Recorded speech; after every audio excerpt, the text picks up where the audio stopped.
Hello everyone, मी अमर कांबळे।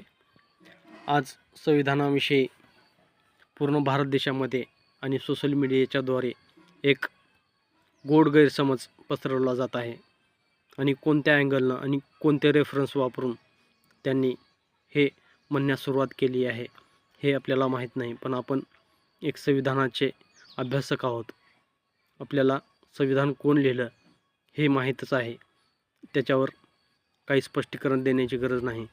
पण एक जागरूक व्यक्ती, एक जागरूक नागरिक म्हणून आपण संविधानाच्या संरक्षणासाठी आणि डॉक्टर बाबासाहेब आंबेडकरांच्या अस्मितेसाठी संघर्ष करणे अनिवार्य आहे। डॉक्टर बाबासाहेब आंबेडकरांनी संविधान लिहिलं नाही, तर BN राव यांनी संविधान लिहिलं असं म्हणलं जाते।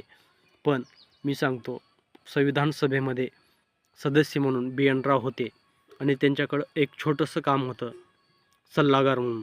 पण ते प्रमुख सल्लागार नव्हते, तर ते सहाय्यक सल्लागार होते। एवढंच काम BN रावांचं आहे। आणि BN रावविषयी आणि संविधान सभेतील भाषणं जर बघितलो तर BN रावांनी स्वतः डॉक्टर बाबासाहेब आंबेडकरांची स्तुती केली आणि त्यांनी स्वतः सांगितलं की डॉक्टर बाबासाहेब आंबेडकरांवर संविधान लिहिण्यासाठी पूर्ण जबाबदारी कशी पडली।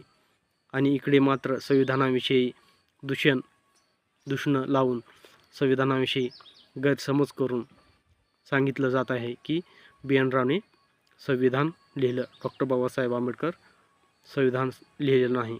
पण हे अतिशय खोटं आणि अतिशय षड्यंत्रकारी हे विधान आहे। हा व्हिडिओ आवडला तर लाईक, शेअर, सबस्क्राईब करा।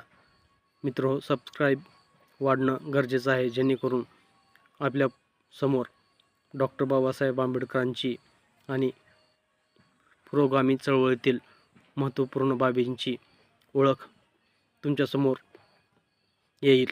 त्यासाठी माझं हे चॅनल लाईक आणि सबस्क्राईब करा। धन्यवाद। जय भीम।